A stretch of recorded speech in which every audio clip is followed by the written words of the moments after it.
அனைவருக்கும் வணக்கம். இன்னைக்கான ஜோதிட பதிவில் நம்ம பார்க்க போகிற ரொம்ப ரொம்ப முக்கியமான ஒரு பயனுள்ள ஜோதிட கணிப்பு என்ன அப்படின்னு பார்த்தீங்கன்னா, ஜூலை மாதம் 17ஆம் தேதி ஆடி மாதம் பிறக்க இருக்குங்க. இந்த ஆடி மாதம் பொறுத்த வரைக்கும் தமிழ் மாதங்களில் 3வது மாதமாக விளங்குகிறது அப்படின்னு சொல்லலாம். ஆடி மாதத்தை பொறுத்த வரைக்கும் பல்வேறு வகையில் அனுகூலங்கள் நிறைந்த ஒரு காலகட்டமாக இருக்கப்பெறும் அப்படின்னு சொல்லலாம். ஏன்னா இது ஆன்மீக மாதம், அம்மன் மாதம் அப்படின்னு சொல்லுவாங்க. இந்த மாதத்தில் பொறுத்தவரை மூளை முடுக்கு எங்கிலும் இருக்கக்கூடிய ஆலயங்களில் திருவிழாக்கள், கொண்டாட்டங்கள் அப்படின்னு ஒவ்வொரு ஊர்கள்லையும் பார்த்தீங்க அப்படின்னா கோலாகலமாக இருக்கும் அப்படின்னு சொல்லலாம். அந்த அளவுக்கு இந்த ஆடி மாதம் அப்படிங்கிறது ரொம்ப ரொம்ப விசேஷமான ஒரு மாதமாக பார்க்கப்படுகிறது. ஆடி மாதம் பிறந்தாலே பார்த்தோம் அப்படின்னா இறை வழிபாட்டிற்கு உரிய ஒரு மாதமாக கருதப்படுறதுனால இந்த காலகட்டத்தை அதிக அளவில் நாம் நம்மளுடைய பிரார்த்தனைகளுக்கும், விரதங்களுக்கும், வழிபாடுகளுக்கும், பூஜைகளுக்கும், பரிகாரங்களுக்கும் நாம் பயன்படுத்தி கொள்கிறோம். அது மட்டும் இல்லாமல் ஒவ்வொரு மாதமும் ஒவ்வொரு இறைவனுக்கு அர்ப்பணிக்கப்படுவது போல இந்த ஆடி மாதம் அப்படிங்கிறது பெண் தெய்வங்களுக்கும் காவல் தெய்வங்களுக்கும் உரிய ஒரு மாதமாக அர்ப்பணிக்கப்பட்டிருக்கிறது.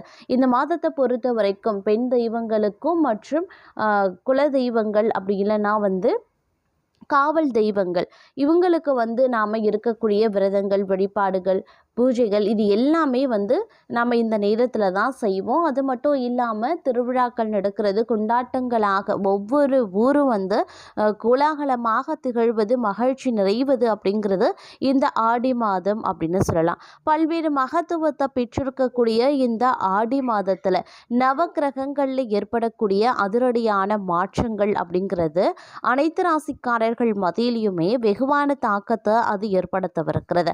அந்த வகையில் கும்பராசியில் பிறந்தவங்களுக்கு எப்படிப்பட்ட மாற்றங்கள், என்னென்ன பலன்கள், என்னென்ன நிலைகளில் உருவாக போகிறது அப்படிங்கிறத பற்றி நம்மளுடைய தகவலை நீங்கள் தெரிஞ்சுக்க வீடியோவை ஸ்கிப் பண்ணாமல் கடைசி வரைக்கும் பாருங்கள்.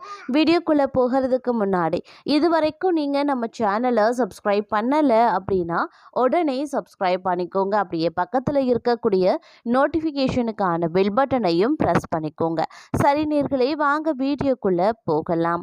நவக்கிரகங்களினுடைய அமைப்பானது அனைத்து ராசிக்காரர்கள் மத்தியிலையும் வெகுவான தாக்கத்தை ஏற்படுத்தினாலும் கும்பராசியில் பிறந்தவங்களுக்கு இந்த காலம் பல வகைகளில் அனுகூலங்களை ஏற்படுத்தக்கூடிய வகையில் ஒரு புறம் இருந்தாலும் மற்றொரு புறம் தங்களுடைய வாழ்வாதாரத்தை பாதிக்கக்கூடிய வகையில் அமையப்பெறுகிறது.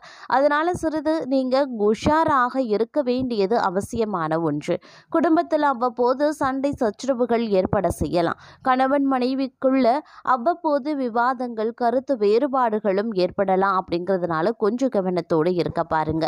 நீங்க காதல் திருமணம் செய்து கொண்டிருக்கீங்க அப்படின்னா அதுல நிறைய விரிசல்கள் உருவாகும். அதே மாதிரி திருமணமாகாதவர்களுக்கு நல்ல வரன் அமைய வாய்ப்புகள் இருக்க பெற்றாலும் திருமணமானவர்களினுடைய வாழ்க்கையில ஒரு சில இன்னல்களை எதிர்கொள்ள வேண்டியதாகவும் இருக்கப்பெறலாம். அதனால திருமணம் தொடர்பான விஷயங்கள், திருமண வாழ்வு அப்படிங்கிறது கொஞ்சம் ஏற்றத்தாழ்வு நிறைந்ததாக தான் இருக்கும். அதனால நீங்கள் தான் கொஞ்சம் அனுசரணையோடு விட்டு கொடுத்து செல்ல வேண்டியதாகவும் இருக்கலாம். கிரகங்களினுடைய அமைப்பு அடிக்கடி பிரச்சனையை ஏற்படுத்தத்தான் செய்யும். அப்படிங்கிறதுனால கொஞ்சம் உஷாராகவும் இருக்க பாருங்க. அதே மாதிரி கிரகங்களுடைய மாற்றம், கூட்டணி அப்படிங்கிறது பல்வேறு வகைகளில் பார்க்கும்போது தங்களுக்கு இன்னல்களை விளைவிக்கக்கூடிய வகையில் இருக்குது. ஏன்னா பெரும்பாலான கிரகங்கள் தங்களுக்கு சாதகமற்ற நிலைகளை சஞ்சரிக்கிற காரணத்தினால உங்களுக்கு அடுக்கடுக்கான பிரச்சனைகள், சிக்கல்கள் உருவாகலாம். ஒரு பிரச்சனை முடிஞ்சதோ இன்னொரு பிரச்சனை உருவாகும். பிரச்சனை மேல பிரச்சனை அப்படின்னு வரிசை கட்டியும் நிற்கலாம். அதனால கொஞ்சம் கவனத்தோடு எச்சரிக்கை உணர்வுடன் நடந்து கொள்ள பாருங்க. பொருளாதார ரீதியா ரொம்ப ரொம்ப கவனமாக இருக்கணும். அதிலும் பணம் கொடுக்கல் வாங்கல் விஷயத்திலையும் கவனத்தோடு இருப்பது அவசியமான ஒன்றுங்க. மேலும் பார்த்தோம் அப்படின்னா சின்ன சின்ன தோல்விகள் ஏற்பட வாய்ப்புகள் இருக்கு. தோல்விகளை கண்டு துவண்டு போயிடாதீங்க. விடாமுயற்சி இந்த காலம் உங்களுக்கு பல விஷயங்கள்ல விஸ்வரூப வெற்றியை பெற்று தரும். அப்படிங்கிறத நினைவில் வைத்து செயல்படக்கூடிய ஒரு காலகட்டமா உங்களுக்கு அமைய பெறப்போகிறது. வேலை செய்யக்கூடிய இடத்துல கொஞ்சம் அனுசரணை தேவைங்க. முன் கோபத்தை இந்த காலகட்டத்துல கொஞ்சம் குறைத்து கொள்ளுங்க. சொத்து சுகம் வாங்குறதுல இருந்து வந்த தடைகள் நீங்க பெறுவீங்க. பெரியவர்களினுடைய ஆசீர்வாதம் கிடைக்கப்பெறும். குடும்பத்துல சந்தோஷம் பிறக்கும். இருப்பினும் குடும்ப ரீதியாக சில விஷயங்களில் வந்து நீங்கள் எதிர்பார்த்தது கொஞ்சம் நடக்கிறதுல காலதாமதம் ஆகத்தான் செய்யும். அது எந்த விஷயமாக இருந்தாலும் சரி. அதே மாதிரி புதிய முயற்சிகளை சிறிது காலத்திற்கு தள்ளி போடுங்க. புதிய வேலைக்கு முயற்சி செய்து கொண்டிருப்பவர்களுக்கு நல்ல வாய்ப்புகள் தேடி வர கூடுதலான வாய்ப்புகள் இருக்குது. சில பேருக்கு பார்த்தீங்க அப்படின்னா வேலையில் வந்து இடமாற்றம் ஏற்படவும் வாய்ப்புகள் இருக்குது. பொருளாதார நிலை சற்று ஏற்ற இறக்கமாகத்தாங்க இருக்கும். வியாபாரத்தில் இருந்து வந்த தடைகள் அனைத்துமே பார்த்தீங்க அப்படின்னா கொஞ்சம் கொஞ்சமாக படிப்படியாக விலகி ஓரளவுக்கு முன்னேற்றம் காண்பதற்கான வாய்ப்பு தென்பட ஆரம்பிச்சிடும். அதே மாதிரி புதிய தொழில் துவங்கணும்னு நினைக்கிறவங்களுக்கு வங்கி கடன் முயற்சி இந்த காலகட்டத்தில் மேற்கொள்ளலாம். எதிரிகளினுடைய பிரச்சனைகள் மறைமுகமாகவே உங்களை வந்து சேரும் அப்படிங்கிறதுனால கொஞ்சம் உஷாராக இருப்பது அவசியமாகிறது. புது உறவுகள் குடும்பத்தில் சேர்வதற்கும் வாய்ப்புகள் வந்து இந்த காலகட்டத்தில் இருக்குங்க. மற்றொரு புறம் பார்த்தோம் அப்படின்னா கொஞ்சம் குழப்பமான மனநிலை உங்களுக்கு இருக்கத்தான் செய்யும். எந்த ஒரு வேலையையும் தெளிவாக செய்ய மாட்டீங்க. ஒரு வேலையை துவங்கும் போது அதற்கான பிரச்சனை உங்களோடு ஒட்டிக்கொள்ளும். இதனால இழுபறிகள் ஏற்படவும் வாய்ப்புகள் இருக்கு. இருந்தாலும் உங்களுடைய விடாமுயற்சி விஸ்வரூப வெற்றியை கொடுக்கும். இறைவனினுடைய ஆசீர்வாதம் பரிபூரணமாக உங்களுக்கு இருக்கு. அப்படிங்கிறதுனால நீங்க தாராளமாக முயற்சிகளை வந்து மேற்கொள்ளலாம். அதே மாதிரி வியாபாரத்தில் கொஞ்சம் கூடுதல் கவனத்தை செலுத்த வேண்டியது அவசியமான ஒன்று. அன்றாட வேலையை அன்றாட முடிப்பது நல்லது. அதே மாதிரி ஒன்று மட்டுமே சிக்கலுக்கான தேர்வு. அதாவது உங்களுடைய வேலையை அன்றைக்கு முடிக்கிறது மட்டும்தான் உங்களுக்கு வரக்கூடிய பிரச்சனைகளை உங்களால் தவிர்க்க முடியும் அப்படின்னு சொல்லலாம். அதே மாதிரி மொத்த வேலையையும் ஒன்றாக செய்து கொள்ளலாம் அப்படின்னு ஒருபோதும் தள்ளி வைத்து விடாதீங்க. அதுதான் இந்த காலத்திற்கு உங்களுக்கான பாடமாக அமைய பெறும் அப்படின்னு கூட சொல்லலாம். அதனால முடிஞ்ச வரைக்கும் அன்றைக்கான பணிகளை அன்றே முடித்து விடுங்க.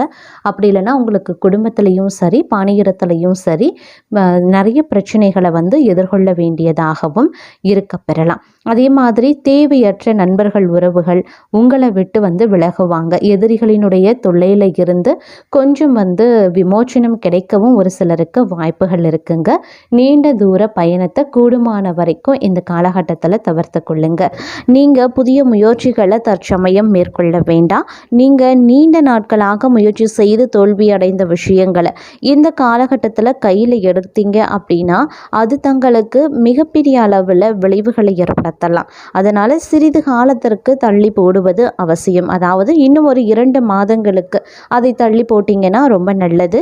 அதுக்கப்புறம் வந்து கொஞ்சம் கொஞ்சமாக அதில் ஒரு நல்ல முன்னேற்றம் வந்து உருவாக ஆரம்பிக்கும். அதே மாதிரி வேலை சம்பந்தப்பட்ட விஷயம், வியாபாரம் சம்பந்தப்பட்ட விஷயம், குடும்பத்தில் சுபகாரிய பேச்சுக்கள் அப்படின்னு எல்லாமே பார்த்தீங்க அப்படின்னா உங்களுக்கு சிறிது கால தாமதம் ஆகத்தான் செய்யும்.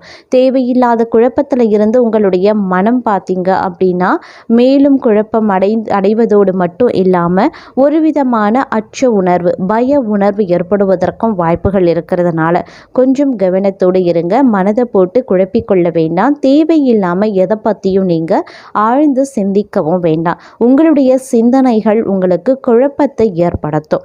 இந்த குழப்பம் நாளளவில் பார்த்தோம் அப்படின்னா பயத்தை உருவாக்கும். அதனால் கொஞ்சம் வந்து குழப்பிக்கொள்ளாமல் எதை பற்றியும் சிந்திக்காமல் இருக்கிறது சால சிறந்தது. மனது அமைதியாக வைத்து கொள்ள தினமும் தியானம் பண்ணுங்க. குலதெய்வ வழிபாட்டை மேற்கொள்ளுங்க. இஷ்ட தெய்வ வழிபாட்டை மேற்கொள்ளுங்க.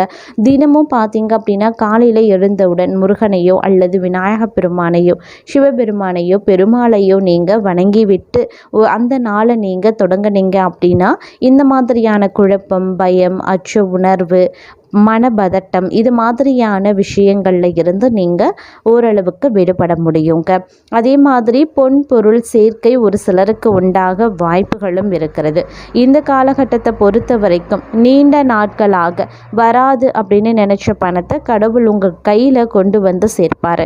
ஆனால் அதற்கு நிகரான செலவினங்கள் மற்றொரு புறம் வரிசை கட்டி நிற்கும். அதனால் செலவினங்களை பொறுத்த வரைக்கும் கொஞ்சம் திட்டமிட்டு பட்ஜெட் போட்டு செலவுகளை மேற்கொள்ள பாருங்கள். கோர்ட்டு கேஸ் வழக்குகள் உங்களுக்கு சாதகமாக அமையவும் வாய்ப்புகள் இருக்குது. வேலையில் திறமை வெளிப்படுத்துவீங்க. நல்லது நடக்கக்கூடிய காலகட்டமாக இருக்க பெற்றாலும் அசுப கிரகங்களினுடைய பெயர்ச்சி மற்றும் சேர்க்கையின் காரணமாக விளைவுகளையும் சவால்களையும் ஒவ்வொரு விஷயத்திலையும் எதிர்கொண்டு போராடி அதற்கு பிறகு வெற்றியடைய வேண்டியதாக இருக்க பெறலாம். அதே மாதிரி வெளியில் எல்லாம் நல்லதாக நடந்தாலும் குடும்பத்தில் சில பிரச்சனைகள் எழத்தான் செய்யும். மனைவியிடம் பொய் சொல்ல வேண்டாம். மனைவிமார்கள் கணவரிடமும் பொய் சொல்லக்கூடாது. எதுவாக இருந்தாலும் வெளிப்படையாக பேசுங்க.